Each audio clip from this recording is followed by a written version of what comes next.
আসসালামু আলাইকুম। ইতিমধ্যে আপনারা সবাই ঘটনা সম্পর্কে বিস্তারিত জানছেন।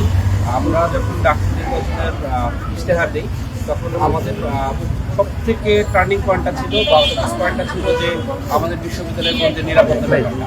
তো দুঃখজনক হলেও সত্য যে 2 মাস রীতিমধ্যেই আমাদের ক্যাম্পাসেই আমাদের মনের উপরে এই ধরনের একটা এটা আসলে অ্যাজ এ ডাকসু সদস্য বা ইউনিভার্সিটি শিক্ষার্থী হিসেবে এটা আমার জন্য লজ্জার এবং দুঃখজনক বললে, কারণ যে ঘটনাটা আপনারা শুনলেন এটা যে কোনো এটা তো বোনদের আমরা বলি একটু নরম মনের।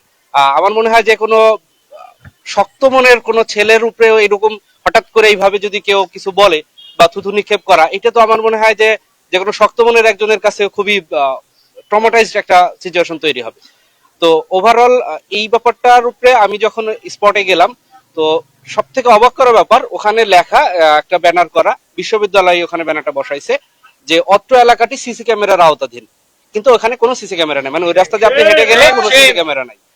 আজকে এটা ঘটছে, কালকে বা এর আগে বা পরে এরকম এর থেকে ভয়াবহ ঘটনা ঘটতে পারতো। সাম্য হত্যার ব্যাপারটা যেমন সোহরাওয়ার্দী উদ্যানে ঘটছে, এরকম কোনো ঘটনা ঘটতে পারে কার জন্য। তো সেই জায়গায় কোনো সিসি ক্যামেরা না থাকা, আমি বুঝি না যে এটা প্রশাসন কিভাবে তাদের কনসার্ন এটা থাকে না যে এখানে কোনো সিসি ক্যামেরা নাই, যেখানে প্রতিদিন শিক্ষার্থীরা হাঁটতেছে, পরীক্ষা দিয়ে বের হচ্ছে, ওই রাস্তা দিয়ে হাঁটতেছে, সন্ধ্যার পরে ওখান দিয়ে হাঁটা চলা হয়, সেই রাস্তায় কোনো সিসি ক্যামেরা নাই। আর এই যে আমরা যখন প্রক্টর স্যারের সাথে কথা বললাম, স্যার 3 দিন সময় নিছেন, 3 জনের একটা কমিটি করছেন। দেখুন বাংলাদেশের কালচার আপনারা জানেন যে আমরা একটু মানে 1-2 দিন গেলেই একটা ইস্যু ভুলে যাই, সেখানে 3 দিন সময় নিয়ে 3 জনের কমিটি, এরা সর্বশেষ মানে 3 দিন পরে তারা কি রেসপন্স করবেন বা কি আমাদের সামনে উপস্থাপন করবেন, এটা নিয়ে আসলে আমাদের মধ্যে একটা সন্দেহ তৈরি হয়েছে।